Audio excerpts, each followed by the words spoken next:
Hello everyone, Hariom. Welcome to જ્ઞાન Ganga online education. Friends, આજે આપણે પોયમ ભણવાની છે, વાંચવાની છે, એન્જોય કરવાની છે. Let's read and enjoy. First, 3 grey geese in the green grass gazing. Grey was the geese and green was the grass. કે 3 ગ્રે કલરના ગીઝ હંસો જે છે એ ગ્રીન કલરના ગ્રાસમાં લીલા કલરના ઘાસમાં ફરી રહ્યા છે. હંસો ગ્રે કલરના છે અને ઘાસ જે છે એ લીલા કલરનું છે. Third, swan swan over the sea, swim swim swim, well swam swan. હંસ સ્વાન જે છે તે સી ઉપર, સમુદ્ર ઉપર તરી રહ્યા છે. તેઓ તરે છે. સ્વાન જે છે એ બહુ સરસ સ્વિમિંગ કરી રહ્યા છે. Number 3, say this sharply, say this sweetly, say this shortly, say this 16 times. Say this sharply, say this sweetly, say this shortly. આ બધું 16 ટાઈમ્સ બોલવાનું છે. આ બધા જે છે ને, તમને આમાં કાંઈક સામ્યતા લાગી હશે. ત્રણેય જે રાઇમ્સ આપેલી છે અહીંયા આપણને, તો એમાં કાંઈક સરખું છે. શું છે? તો કે ઘણા બધા એવા વર્ડ્સ છે કે જેની શરૂઆત એક જ વર્ડથી, એક જ લેટરથી થાય છે. બરાબર ને? ગ્રીન, ગ્રે, ગીઝ, ગ્રાસ, ગેઝિંગ છે ને.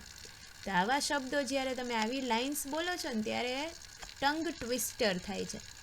એટલે કે આપણને બોલવામાં ભૂલ પડે છે જ્યારે આપણે ઝડપથી બોલીએ. આવું તમે સાંભળ્યું જ હશે ગુજરાતીમાં પણ, હિન્દીમાં પણ. જેમ કે કચ્ચા પાપડ, પકા પાપડ, પકા પાપડ, કચ્ચા પાપડ, એવું આપણે આમ ઝડપથી બોલવા જઈએ તો ત્યારે આપણી ભૂલ પડે છે. તો આ પણ એ પ્રકારના ટંગ ટ્વિસ્ટર છે. જ્યારે ઝડપથી બોલવા જઈએ તો ત્યારે ટંગ ટ્વિસ્ટ થાય છે. તો બોલવાની ટ્રાય કરજો, તમને બહુ મજા આવશે. આ ત્રણમાંથી કોઈ પણ એક તમે રાઇમ, કોઈ પણ વાક્ય તમે બોલી શકો છો. એક્ટિવિટી 3 જોઈએ આપણે. એમાં એક question, read the following passage. આ પેસેજ વાંચવાનો છે. John is an acrobat. John એક એક્રોબેટ છે, જેને આપણે જાદુગર અથવા જગલર કહેવામાં આવે છે. He works in a great global circus. તે ગ્રેટ ગ્લોબલ સર્કસમાં કામ કરે છે. He practises very hard for his shows. એ એના શોઝ માટે ઘણી બધી પ્રેક્ટિસ કરે છે. He can perform on a high swing. તે ઊંચા હિંચકામાં પરફોર્મ કરે છે. He can ride a મોનોસાયકલ. એ એક મોનોસાયકલ ચલાવી શકે છે. એક પૈડાવાળી જે સાયકલ હોય ને, એ તમે સર્કસમાં કે કાર્ટૂનમાં કે ક્યાંક જોઈ હશે. He can walk on a rope at a great height. ઊંચી હાઇટમાં એ રોપ ઉપર, એટલે કે રસ્સી ઉપર ચાલે છે, દોરડા ઉપર ચાલે છે. But he can not ride a horse. તેને હોર્સ રાઇડ કરી શકતા નથી. He can not jump through a fire ring. તે ફાયર રિંગમાંથી જમ્પ નથી કરતા. He can not play tricks like jokers. કે તે જોકર્સ તરીકેની ટ્રીક રમી શકતા નથી. નાવ, હવે શું કરવાનું છે? Now complete the sentences. અહીંયા અમુક સેન્ટેન્સ આપેલા છે, એ આપણે કરવાનું છે. તો પહેલાં જે ખાનું છે એમાં આપ્યું છે જોન કેન, એટલે કે જોન શું કરી શકે છે એ અહીંયા લખો. John can not. જોન શું નથી કરી શકતું એ આ બાજુના ખાનામાં લખવાનું રહેશે. તો let's write it down.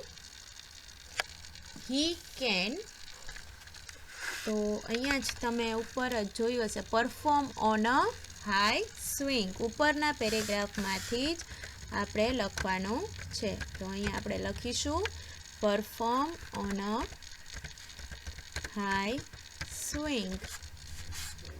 Okay, એના પછીનું જ વાક્ય દર્શાવે છે કે એ શું કરી શકે છે. તો કે he can ride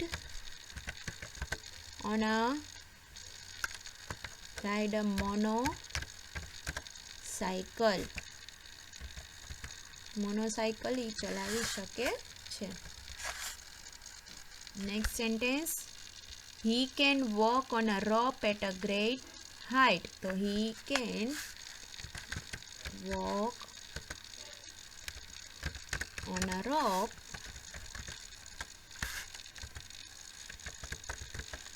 at a great height.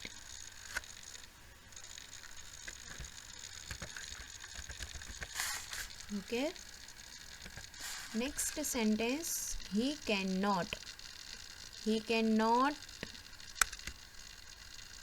yes, ride a horse.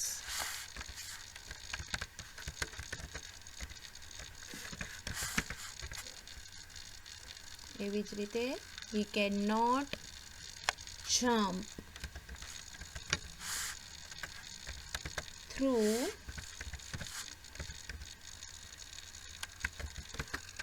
a fire ring.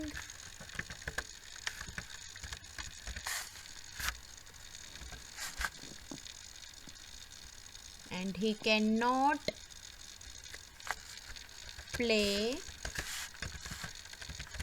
tricks like chokers. Right? Okay. તો અહીંયા આપણું એક્ટિવિટી થાય છે કમ્પ્લીટ. ઓકે, તો આજનું તમારું હોમવર્ક છે. આ તમારે ટંગ ટ્વિસ્ટર આપણે જે બોલ્યા શરૂઆતમાં એ તમારે બોલવાનું છે. ટ્રાય કરજો ઘરે, જરૂરથી મજા આવશે. ઓકે, અને આ સેન્ટેન્સ જે કોષ્ટક આપણે લખ્યું છે અત્યારે અહીંયા પૂરું કર્યું છે એ પણ તમારે તમારી બુકમાં લખવાનું રહેશે. એ છે આજનું તમારું હોમવર્ક. બહુ જ ઓછું છે, જલ્દી કરીને જલ્દી તેનો ફોટો તમારે સ્કૂલના નંબર ઉપર મોકલી દેવાનો રહેશે. Okay friends, that's it four today. Thank you very much. Hariom. Video ગમે તો જરૂરથી તેને લાઈક કરજો.